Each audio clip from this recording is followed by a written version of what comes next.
Have you ever said, "Can you borrow me a pen?" and someone looked confused, but you didn't understand why they reacted like that? Or maybe you heard someone say, "I will lend from my friend," and something felt wrong, but you couldn't explain the mistake clearly? Today, we're going to clear one of the most common and confusing English mistakes that even intermediate learners make again and again. Yes, and by the end of this video, you will never confuse borrow and lend again, no matter what situation you are in. Emily, yesterday I heard someone say, "Can you borrow me your book?" And honestly, it sounded strange, but I couldn't explain why they reacted like that. That's a very common mistake, John. Many learners mix up borrow and lend because both involve giving and taking something temporarily. Exactly. That's where the confusion starts. Both words involve two people and one object, so it becomes difficult to understand who is doing what. Perfect observation. So today, let's simplify this completely so that even a beginner can understand and use these words confidently in real life. So, Emily, let me ask a simple question. If I take a book from you for a few days, which word should I use? In that case, John, you should say borrow because you are the person taking something from someone else for a short period. Oh, so borrow is when I take something. That means the action is from my side, right?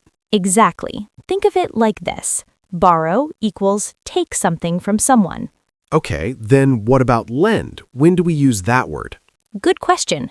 Lend is the opposite action. When you give something to someone temporarily, you use the word lend.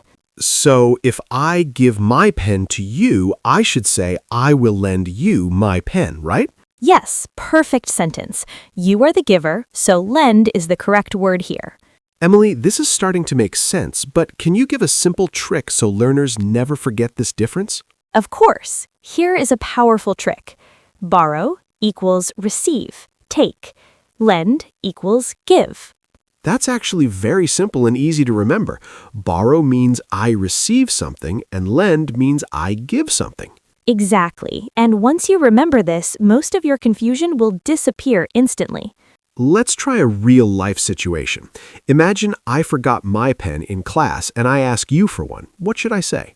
You should say, "Can I borrow your pen?" because you are asking to take the pen temporarily from me. And if you agree, you will say, "Yes, I can lend you my pen," right? Absolutely correct. That's a perfect conversation using both words properly. So saying, "Can you borrow me a pen?" is wrong, right? Yes, that sentence is incorrect. You should say either, "Can I borrow a pen?" or "Can you lend me a pen?" Ah, now I see the mistake clearly. The subject changes the verb choice. Exactly. Always focus on who is giving and who is taking. That's the key to mastering this concept.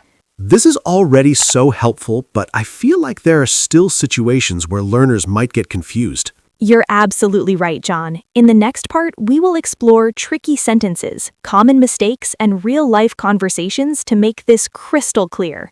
So make sure you stay with us because the next part will completely transform how you use borrow and lend in English.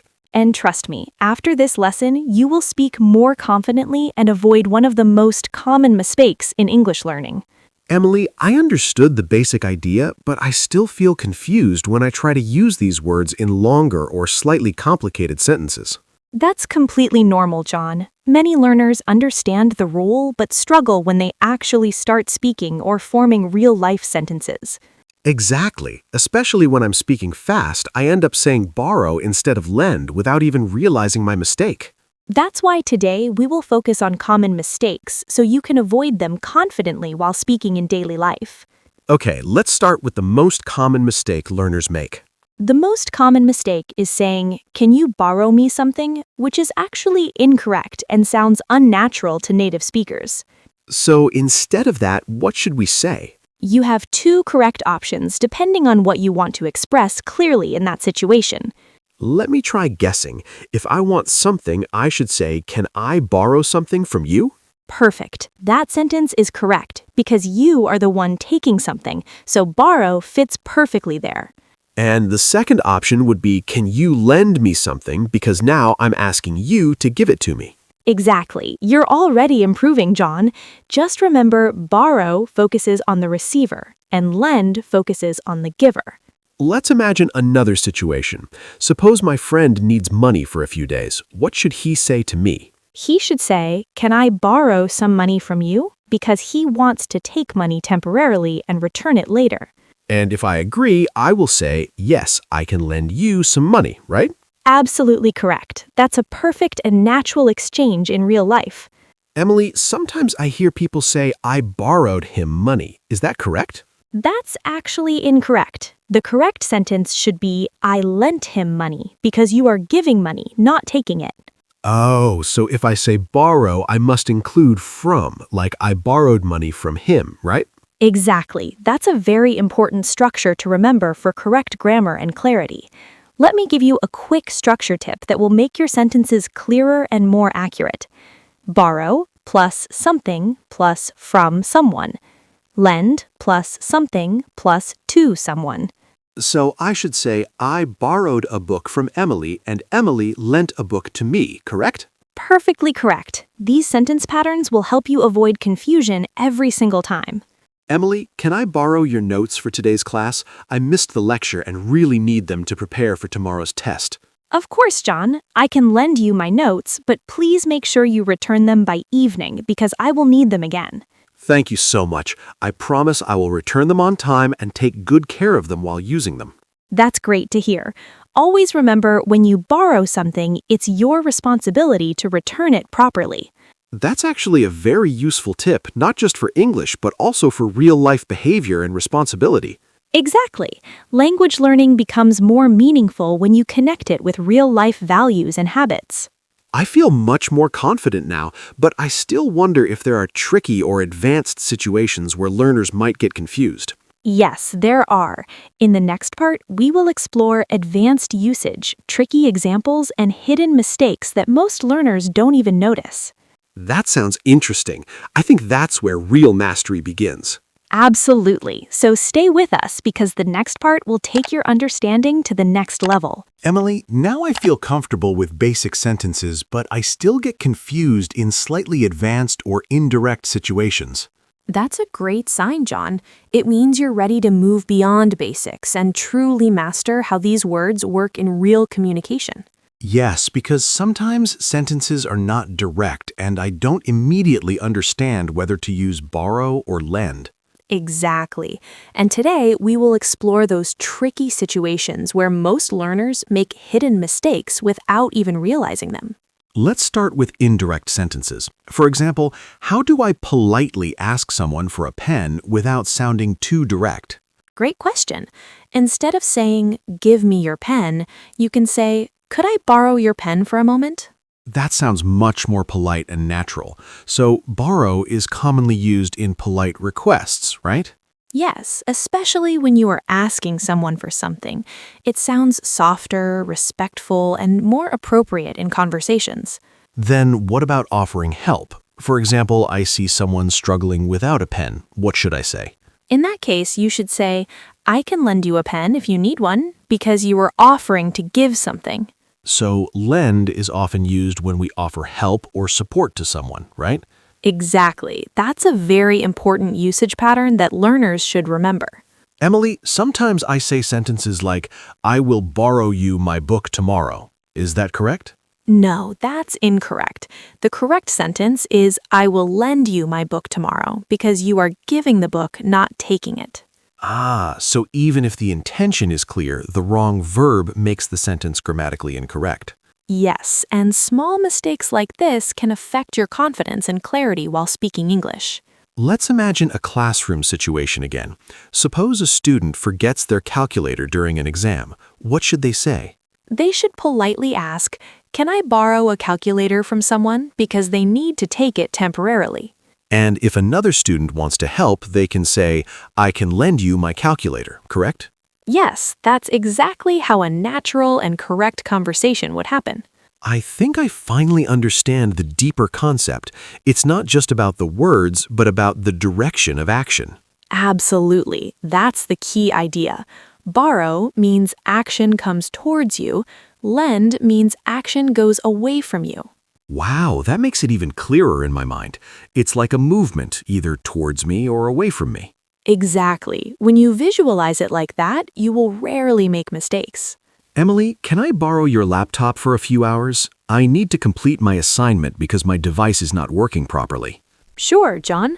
I can lend you my laptop, but please handle it carefully and return it by tonight because I have an important task. Don't worry, I will take good care of it and return it on time without any delay. That's great. Responsible behavior is just as important as correct language usage. Emily, do you have any tips to improve fluency while using these words naturally in conversations? Yes, practice with real-life situations daily. For example, think about things you use every day, books, pens, money, and create sentences. That sounds simple, but I think it can really improve confidence over time. Exactly. Consistent practice with real examples is the secret to mastering English. This is getting more and more interesting. I never thought such a simple topic could have so much depth. That's the beauty of language learning, John. Even small concepts can have powerful impact when understood deeply. So what's next? Is there more to explore in this topic? Yes, in the next part, we will look at common exam mistakes, fast recall tricks, and comparison practice to make your understanding even stronger. Emily, now I feel confident in normal conversations, but what about exams? Sometimes questions are tricky and confusing. That's a very important point, John. In exams, even a small confusion between borrow and lend can lead to wrong answers. Yes, especially in fill-in-the-blanks or error correction questions, I often get confused and choose the wrong option. Don't worry. Today, we'll learn some powerful exam tricks and quick recall methods that will help you answer correctly every time. Emily, I really need a quick trick that I can remember during exams when I don't have much time to think. Here's a simple and powerful trick. Ask yourself one question. Am I taking or giving? That sounds easy. If I'm taking something, I use borrow, and if I'm giving something, I use lend, right? Exactly. This one question can solve most of your confusion instantly, even under exam pressure. Let's try a question. Can you blank me your book for a day? What should I fill in the blank? Think carefully. Are you asking the person to give the book or are you taking it yourself? I'm asking them to give it to me, so the correct word should be lend. Perfect. So the correct sentence is, can you lend me your book for a day? Okay, next one. I need to blank some money from my friend. What should I use here? Again, ask yourself the same question. Are you taking money or giving money in this situation? I'm taking money, so the correct word is borrow. Exactly. The correct sentence is, I need to borrow some money from my friend. Emily, can we compare both words side by side to make it even clearer in my mind? Of course, let's look at two sentences together for better clarity and understanding.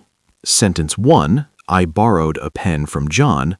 Sentence 2, John lent me a pen. Oh, wow! Both sentences describe the same situation, but from different perspectives. Exactly. That's a very important observation. The meaning is the same, but the focus changes depending on the subject. So the difference is actually about perspective, right? Who is the subject of the sentence? Yes, absolutely. If the subject is the receiver, use borrow. If the subject is the giver, use lend. This is really powerful. I think this will help me a lot in exams and speaking as well. Emily, are there any traps that examiners use to confuse students? Yes, one common trap is incorrect structure. For example, he borrowed me his book, which is wrong. So the correct sentence should be, he lent me his book, right? Exactly. Or you can say, I borrowed his book from him. Both are correct depending on the subject. Let's do a quick rapid fire. I will answer quickly and you tell me if I'm correct. Great idea. Go ahead. I forgot my notebook, so I will borrow from my friend. Almost correct. You should say, I will borrow a notebook from my friend. She lent me her charger yesterday. Perfect sentence. No mistakes there. Can you borrow me your phone? Incorrect. You should say, can you lend me your phone or can I borrow your phone? I feel like I'm improving quickly with these examples and corrections. That's because you're practicing actively, not just listening. Active learning always gives better results. This is amazing, but I feel like we should practice even more to make it permanent in our memory. Absolutely. In the next part, we will do real-life conversations, storytelling practice, and natural usage to make this concept unforgettable. That sounds exciting. I'm ready to take it to the next level. Great. Stay with us because the next part will help you use borrow and lend naturally without thinking twice. Emily, now I understand the rules and tricks, but I want to use borrow and lend naturally without stopping to think every time. That's exactly what we will focus on now, John. Real-life conversations and storytelling will help you use these words automatically and confidently. That sounds perfect, because in real life, we don't get time to think about grammar rules while speaking. Exactly. Fluency comes from practice, repetition, and using the language in meaningful situations. Let me try telling a short story. Yesterday, I forgot my wallet at home and needed money for lunch at college. That's a great real-life situation. What did you do next? I asked my friend, "Can I borrow some money from you?" because I needed it only for a short time. Perfect usage. And what did your friend reply? He said, "Yes, I can lend you some money, but please return it tomorrow." Excellent. That's a complete and natural exchange using both words correctly. Here's another situation. My friend needed a book for exam preparation, so he came to me and asked for help. Okay, what did he say exactly? He said, "Can I borrow your book for 2 days?" because he wanted to take it temporarily. Good. And how did you respond? I replied, "Sure, I can lend you my book, but please keep it safe and return it on time." That's perfect. You're using both words naturally now without confusion. Emily, can I borrow your headphones for a few minutes? I forgot mine at home and need them for an important call. Yes, John, I can lend you my headphones, but please return them soon because I also need them for my work. Of course, I will return them quickly and make sure they are in good condition. Thank you. That's how responsible communication and correct English go hand in hand. Emily, I noticed something. When I imagine real situations, it becomes much easier to choose the correct word. Exactly. That's a powerful fluency technique.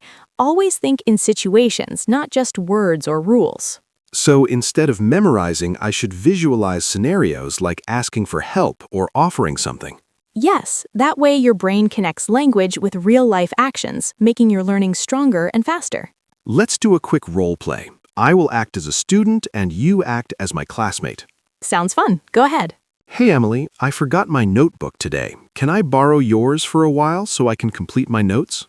Sure, John, I can lend you my notebook, but please give it back before the next class starts. Thank you. I really appreciate your help. I'll make sure to return it on time without any delay. No problem. Helping each other makes learning easier and more enjoyable. Emily, I feel much more confident now. Earlier, I used to hesitate, but now I can speak without fear. That's because you practiced actively with real examples, stories, and conversations instead of just memorizing rules. This journey from confusion to clarity has been really helpful. I didn't expect such a simple topic to be so important. Yes, small concepts like this make a big difference in your overall fluency and confidence in English. So what's next? Are we going to revise everything or learn something new? In the final part, we will do a quick revision, powerful summary, and learn 10 important vocabulary words from this lesson. That sounds exciting. I'm ready for the final step. Great. Stay with us till the end because the final part will complete your learning perfectly. Emily, I can't believe how much I've learned from this lesson. I feel much more confident using borrow and lend correctly now. That's amazing to hear, John. Let's quickly revise everything so that it stays fresh in your mind for a long time. All right, let me try. Borrow means to take something from someone for a short time. Perfect. And lend means to give something to someone temporarily, expecting it to be returned later. Also, I remember the trick. Borrow equals receive and lend equals give. Exactly. And don't forget the sentence structure. Borrow something from someone, lend something to someone. And one more important point, never say, "Can you borrow me something?" because that's incorrect. Yes, instead say, "Can I borrow something?" or "Can you lend me something?" depending on the situation. Emily, can I borrow your English book for today? I want to revise everything we learned in this lesson. Of course, John. I can lend you my book, and I'm really happy to see your dedication towards learning. Thank you. I will return it tomorrow and keep practicing regularly. That's the spirit. Consistency is the key to mastering any language. Now, let's learn 10 important vocabulary words from today's lesson to improve your English even more. 1. Borrow. To take something from someone temporarily. Example, I borrowed a pen from my friend. 2. Lend. To give something to someone temporarily. Example, she lent me her notebook. 3. Temporary. Lasting for a short time. Example, this is a temporary solution. 4. Confusion. Lack of understanding. Example, there was confusion about the instructions. 5. Request. To ask for something politely. Example, he made a request for help. 6. Offer. To give something willingly. Example, she offered me her seat. 7. Return. To give something back. Example, please return the book tomorrow. 8. Responsibility. Duty or obligation. Example, it is your responsibility to return borrowed items. 9. Situation. A set of circumstances. Example, this situation requires quick thinking. 10. Confidence. Belief in yourself. Example, practice improves your confidence. Emily, this lesson was not just about grammar. It also taught me responsibility, communication, and confidence. That's the goal of learning a language, John. It's not just about words, but about expressing yourself clearly and confidently. If you enjoyed this lesson and learned something new today, make sure you practice these words in your daily life. And don't forget to come back to our channel, The Word Lab, every day to improve your English step by step. Because learning English is not about perfection, it's about progress, consistency, and confidence. Exactly. Keep learning, keep practicing, and keep growing with us. See you in the next lesson on the Word Lab. Rocket Shine.